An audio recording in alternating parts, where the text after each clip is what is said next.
પ્રતિનિધિ મંડળે સંગમ ફાઉન્ડેશન દ્વારા ચાલી રહેલી વિવિધ સેવાકીય અને સમાજ ઉપયોગી પ્રવૃત્તિઓની પ્રશંસા કરી। ધારી તાલુકાના ચલાલા સ્થિત સંગમ ફાઉન્ડેશન ખાતે બહુલા સરસ્વતી દીદીના આશ્રમના પ્રતિનિધિઓએ સૌજન્ય મુલાકાત લીધી હતી। વિવેકભાઈ તળાવિયા ગૌમાતા સન્માન અભિયાન અંતર્ગત યોજાયેલી આ મુલાકાત દરમિયાન ગૌસેવા, ગૌસંરક્ષણ અને ભારતીય સંસ્કૃતિમાં ગૌમાતાના મહત્વ અંગે વિસ્તૃત ચર્ચા કરવામાં આવી હતી। પ્રતિનિધિ મંડળે સંગમ ફાઉન્ડેશન દ્વારા ચાલી રહેલી વિવિધ સેવાકીય અને સમાજ ઉપયોગી પ્રવૃત્તિઓની પ્રશંસા કરી હતી। આ પ્રસંગે બંને સંસ્થાના પ્રતિનિધિઓએ ગૌમાતાના સંરક્ષણ, સંવર્ધન અને સમાજમાં વ્યાપક જનજાગૃતિ લાવવા માટે ભવિષ્યમાં સંયુક્ત પ્રયાસો કરવાની પ્રતિબદ્ધતા વ્યક્ત કરી હતી।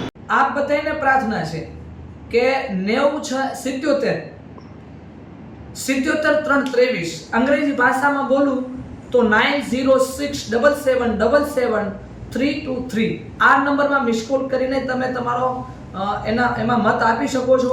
બીજા નંબરની વાત એ છે કે આવા રીતના પત્રક તમારી પાસે આવ્યા અથવા ન આવ્યા હોય તો આમાં આપ બધા હસ્તાક્ષર કરીને અને તમારી મતનું એના અંદર રજીસ્ટ્રેશન કરાવી શકો છો। આ અભિયાન છે, આંદોલન નથી, કોઈના વિરોધમાં નથી, કોઈના અપક્ષમાં નથી, ફક્ત ને ફક્ત આ એક જન અભિયાન છે અને જન જાગૃતિ માટે છે, જેથી કરીને ગાય માતાનો સરખો ન્યાય અને ગાય માતાનો સરખો સન્માન મળે એમની માટે છે।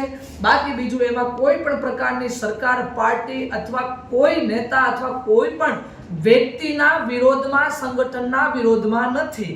ફક્ત ને ફક્ત આપણે હિન્દુ હોવાના કારણે આ અભિયાન આપણને પૂરો કરવાનું છે। જય ગૌ માતા, જય ગોપાલ।